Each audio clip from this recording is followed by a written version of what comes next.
Introduction. Lord Curzon was the Viceroy of India from 1899 to 1905. The Partition of Bengal was made by Lord Curzon in 1905.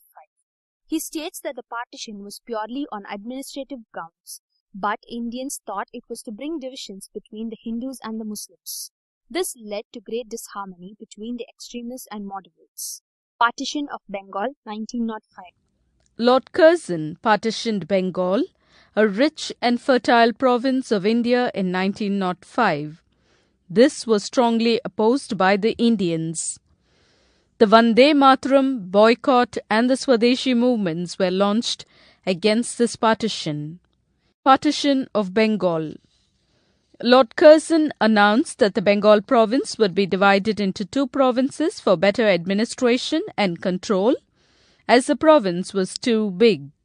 However, the actual motive of the British was to create a division among the Hindus and the Muslims living peacefully in this province. They also wanted to suppress the nationalistic feelings in this region. Lord Curzon issued an order for the partition of Bengal province into two on 20th July 1905, with Assam and Eastern Bengal as one province and the rest of Bengal, including Bihar and Orissa, as the other. Partition of Bengal, 1905. Bankim Chandra Chatterjee composed a beautiful patriotic song in Bengali called Vande Mataram. This word Vande Mataram became a symbolic word for all nationalist Indian leaders. An anti-partition movement was launched on August 7th, 1905. The leaders raised the slogan of Vande Mataram. Whenever Vande Mataram was called out, it aroused the feelings of patriotism and self-sacrifice among the Indians. Anti-partition movements. The partition of Bengal occurred on 16th October 1905. This was declared as a national mourning day, and there were widespread agitations and hartals, strikes, all over the Bengal region. Many people walked barefoot for a holy dip in the Ganges. Vande Mataram became a national song overnight. People all over marched singing the song. Many of the leaders went on extensive tours throughout India to make people aware of the movement. Bipin Chandra Pal toured many places in Andhra Pradesh. Swadeshi and boycott of foreign goods were accepted as movements of nationalism all over India. Swadeshi movement. The widespread Swadeshi movement led to the establishment of Swadeshi industries and shops. Many soap-making units, textile units, matchmaking units, and handloom weaving units were set up. The famous Bengal Swadeshi chemical store was set up by P.C. Roy. Insurance companies too were opened. Partition of Bengal, 1905. Bankim Chandra Chatterjee composed a beautiful patriotic song in Bengali called Vande Mataram. This word Vande Mataram became a symbolic word for all nationalist Indian leaders. An anti-partition movement was launched on August 7th, 1905. The leaders raised the slogan of Vande Mataram. Whenever Vande Mataram was called out, it aroused the feelings of patriotism and self-sacrifice among the Indians. Anti-partition movements. The partition of Bengal occurred on 16th October 1905. This was declared as a national mourning day, and there were widespread agitations and hartals, strikes, all over the Bengal region. Many people walked barefoot for a holy dip in the Ganges. Vande Mataram became a national song overnight. People all over marched singing the song. Many of the leaders went on extensive tours throughout India to make people aware of the movement. Bipin Chandra Pal toured many places in Andhra Pradesh. Swadeshi and boycott of foreign goods were accepted as movements of nationalism all over India. Swadeshi movement. The widespread Swadeshi movement led to the establishment of Swadeshi industries and shops.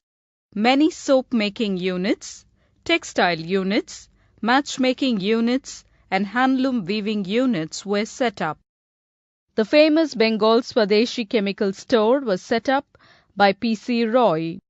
Insurance companies too were opened. Formation of the Muslim League, 1906. The Muslim League was formed in the year 1906. This party soon started demanding for a separate country. The party declared that their sole aim was to create a new nation for Muslims and to name it Pakistan. This adamant demand of the Muslims led to a deadlock between the Congress members. Many eminent leaders came up with solutions to this problem, but all such suggestions were totally rejected by the Muslim League. Surat Split, 1907. The moderates and extremists were having too many disagreements, which resulted in a strain in their relationship. In 1907, the Congress session held in Surat became a battleground for the moderates and the extremists. The election of the Congress president led to a divide between them. The extremists left the Congress and the Congress was divided. Gopalakrishna Gokhale became the leader of the moderates and Bala Gangadhar Tilak became the leader of the extremists. The Minto-Morley reforms of 1909. The Minto-Morley reforms, or the Indian Council Act of 1909, was passed keeping in mind the sentiments of Muslims in India. A separate electorate for the Muslim was introduced by the Minto-Morley reforms. This reform was criticized by the moderates. The First World War, 1914 to 1918. The First World War was fought with a lot of determination from 1914 to 1918. England, France and Russia were the allies, and Germany, Turkey, Italy, Austria-Hungary were opposing the allies. India's role in the First World War. Bal Gangadhar Tilak and other nationalist leaders openly supported Britain in the World War. The Indian leaders hoped to gain some political concessions from England after the war. The nationalist leaders strongly believed that the British would appreciate their loyalty and reward them by giving India its self-rule. But as the war progressed, many of the Indian leaders felt that Britain would not grant them any concessions as expected. The Home Rule Leagues, 1916. Two Home Rule Leagues were launched in 1915 and 1916 outside the realms of the Indian National Congress. Around 1915, the Indian National Congress had become a passive organization, not taking much part in the political actions. The two great leaders who started the Home Rule League, that is self-governance, were Bal Gangadhar Tilak and Dr. Annie Besant. These two leagues became very popular and made good progress in all regions of India. Annie Besant's Home Rule. After 1914, Annie Besant felt a strong need for India's self-rule. She expanded her activities into the political arena and wanted India to enjoy self-rule on the lines of Irish self-rule. Initially, she tried her best to get support from Indian National Congress for the Home Rule movement. However, she failed to get any support. She soon launched her own Home Rule League in September 1916 in Madras. By 1917, there were 200 branches of Home Rule League and there were around 7,000 members. C.P. Ramaswamy, G.S. Arundale and B.P. Wadia supported Annie Besant in her movement. Dr. Annie Besant. Annie Besant, 1847 to 1933, was a well-known theosophist, women's rights activist, writer and orator. She strongly believed in Indian self-rule. Annie Besant was born in London and she was of Irish origin. She married early, but her marriage ended in a divorce due to religious differences. In 1893, she came to India to work for the Theosophical Society. She soon spread the idea of theosophy from the Adyar headquarters in Chennai. Lucknow Pact, 1916. In the Lucknow Pact of the Indian National Congress in 1916, the important historic developments took place. The moderates and the extremists joined together. The Congress and the Muslim League signed a pact agreeing to cooperate with each other in order to achieve self-government. It was at this session Jawaharlal Nehru met Gandhiji for the first time. August Declaration, 1970. The August Declaration of 1917 promised responsible government for the Indian people through various stages. The Indians needed to learn the art of governing their own state. In order to achieve this, the Home Rule movement was slowly withdrawn. Montague Chelmsford reforms of 1919. The Montague-Chelmsford reform was announced in 1918. This reform contained the constitutional reforms which would lead to the enactment of the Government of India Act 1919. A diarchy form of governance was announced. According to this reform, finance, law and order, which were called reserved, would remain under the control of the governor.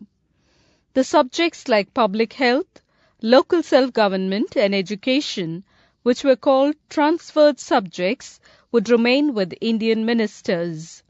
Both upper and lower houses were created.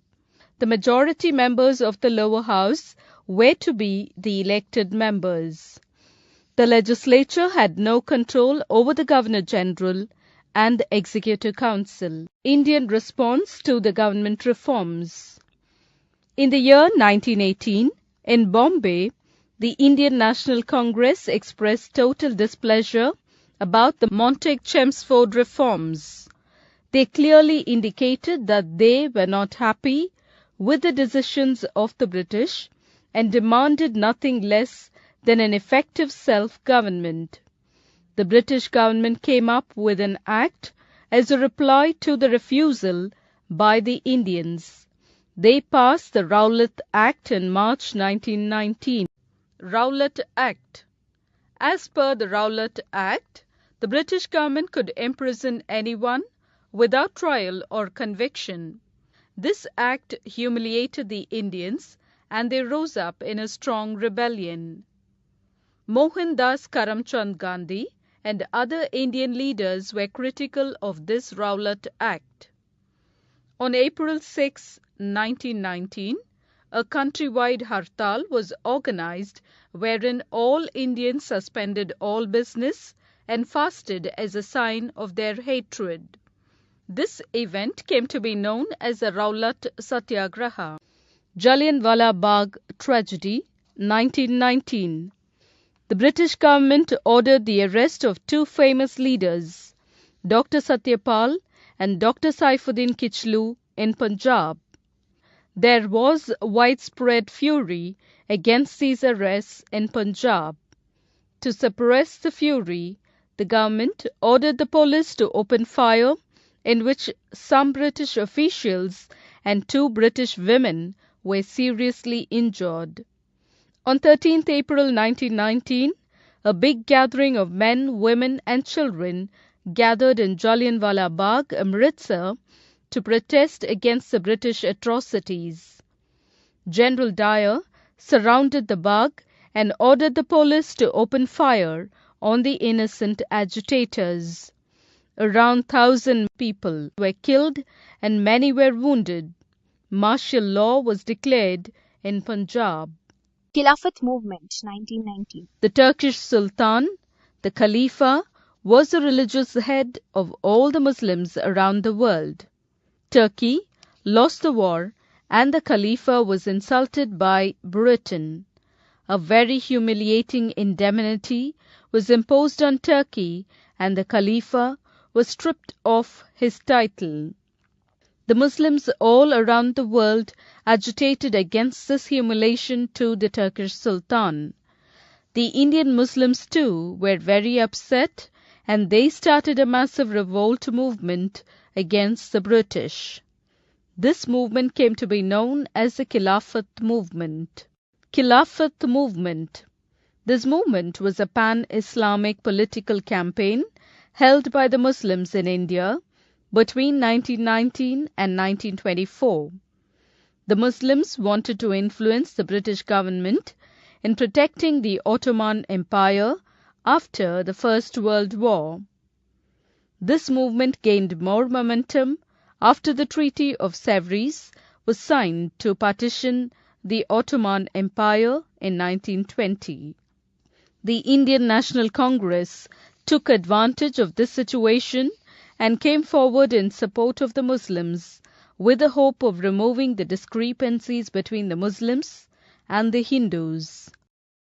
In this topic, you have learnt Lord Curzon issued an order for the partition of Bengal province. The First World War was fought between 1914 and 1918. The two leaders who started the Home Rule League of Self-Governance were Bal Gangadhar Tilak and Dr. Annie Besant. The Lucknow Pact led to the reunion of the extremists and moderates. As per the Rowlatt Act, the British government could imprison anyone without trial. In 1919, General Dyer, a British officer, killed 1,000 innocent lives in Jallianwala Bagh tragedy. The Khilafat Movement was a pan-Islamic political campaign held by the Muslims in India between 1919 and 1924.